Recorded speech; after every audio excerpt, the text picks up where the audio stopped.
أستاذ عيسى، نتكلم عن جديد مهرجان أبو ظبي السينمائي لهذه السنة. بسم الله الرحمن الرحيم. طبعا البرنامج حيكون جديد، عندنا أفلام مشاركة من جميع العالم. طبعا بعض الأفلام هي عروض عالمية وعروض يمكن لأول مرة في الإمارات، وحيكون قريبا في البرنامج للمهرجان يعني متوفر للقراء ليأخذونه ويأخذون إبداعنا. نتكلم عن المهمة التي يطمح إلى تحقيقها المهرجان.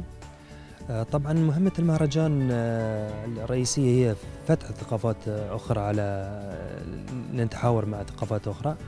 الهدف الثاني يمكن هو تسليط الضوء على الأعمال السينمائية الإماراتية ومد العون اليد العون لهم ومشاركتهم في المهرجان والاحتكاكات مع السينمائيين العالميين. يوجد في المنطقة عدد من المهرجانات، كيف ترى التنافس بين هذا الوجود؟ أعتقد تنافس طبيعي، ويمكن وجود المهرجانات في الوطن العربي مهم، وأهميته أن لكل مهرجان حيكون في دعم أو يعني منصة لصناع الأفلام من الوطن العربي ليقدمون أعمالهم. وطبعا وجود مهرجانات كثيرة تخلق روح المنافسة بين المهرجانات، وهذا شيء مهم.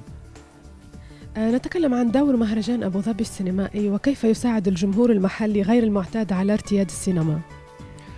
طبعا احنا البرنامج يمكن هو دوره مهم لإعطاهم نبذة لو كانت قصيرة عن الأفلام المشاركة ومن أي دول وبأي لغات، وأعتقد هذا حيفتح الآفاق وأيضا الفرصة للتعرف على ثقافات أخرى. فإحنا نسلط كثير من جهدنا على جذب الجماهير لصالات العرض ونعطيهم أكثر كم من الأفلام.